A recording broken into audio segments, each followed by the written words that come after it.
Hello everyone. আজকে আমি brush clean করতে বসে গেছি, যেহেতু সামনে ব্রাইডাল সিজন আসছে। তো ব্রাশ ক্লিন করে রাখা খুবই জরুরি। আর ব্রাশ আমার সবসময় ক্লিন থাকে, কিন্তু যেহেতু মুস্কানের ডান্সের প্রোগ্রাম ছিল বলে দুবার একটু মেকআপ করা হয়েছিল, তো ভাবলাম আর একবার সব পরিষ্কার করে রেখে দিই। আর আমার দুটো তিনটে ব্রাইডাল হয়ে যাওয়ার পরে আমি ব্রাশগুলো প্রায় আমি ক্লিন করে রেখে দিই, যাতে সবসময় পরিষ্কার পরিচ্ছন্ন রাখে। বিউটি ব্লেন্ডার বলো, ব্রাশ বলো, সবসময় ক্লিন করে রেখে দেওয়াটাই ভালো। আর তোমরা যখনই ব্রাশ ক্লিন করবে, তোমরা কোনো সোপ দিয়ে করবে না। এরকম মার্কেটে প্রচুর ব্র্যান্ডের ক্লিনার পাওয়া যায়, সেই তো ক্লিন করতে পারো ব্রাশকে। কোনো সোপ দিয়ে ব্রাশ কখনো ব্লেন্ড করবে না। তোমরা এরকমভাবে ক্লিনার কিনে নেবে, এরকম মার্কেটে প্রচুর পাওয়া যায়। তো চলো কিভাবে ক্লিন করছি সেটা একটু দেখিয়ে দিই তোমাদেরকে।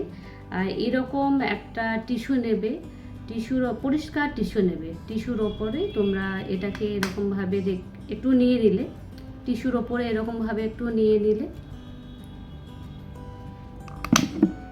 নেওয়ার পর জাস্ট হালকা হাতে প্রেস করবে। দেখো পরিষ্কার হচ্ছে, এরকমভাবে করতে থাকবে। আর কখনো কোনো সোপ দিয়ে কখনো ব্রাশ ক্লিন করবে না। সব সময় চেষ্টা করবে একটা ক্লিনার কিনে ব্রাশগুলোকে ক্লিন করার জন্য, এতে তোমার ব্রাশ খুবই ভালো থাকে। আর যখনই তুমি কোনো সোপ দিয়ে তুমি ব্রাশগুলো ক্লিন করার চেষ্টা করবে, তো এইগুলো পচে যাওয়ার সম্ভাবনা আছে, যেহেতু জল ঢুকে থাকে। আর ব্রাশ ক্লিনারে দিয়ে করলে কিছুক্ষণের মধ্যে তোমার সব শুকিয়ে যায়।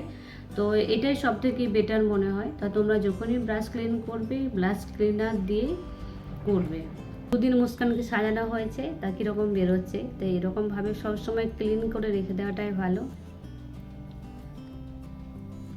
হালকা হাতে এদিক সেদিক করে একটু প্রেস করে নেবে, তারপরে দেখবে পরিষ্কার হয়ে যাবে। আর এটা শুকালেই হয়ে যাবে। আর তুমি যদি সোপ দিয়ে পরিষ্কার করো, ভিতরে জল ঢুকে যাবে, সেটা পচে যাওয়ার সম্ভাবনা থাকে। এইগুলো সব পচে যাওয়ার সম্ভাবনা থাকে। আর এই ক্লিনারে কিন্তু সেরকম হয় না। তুমি ভালো করে এদিক সেদিক করে প্রেস করো, করে তুমি শুকাতে দাও। 10 মিনিটও লাগবে না শুকাতে, তারপরে তোমার হয়ে যাবে। তুমি যদি মনে করো 10 মিনিট পর কাজ শুরু করবো, সেটাও হবে। তা চলো আমি এখন ব্রাশগুলো ক্লিন করতে থাকি। এখন আমি ব্রাশগুলো ক্লিন করি, আবার তোমাদের সঙ্গে পরে দেখা হবে। তোমরা সবাই ভালো থেকো, সুস্থ থেকো, বাই।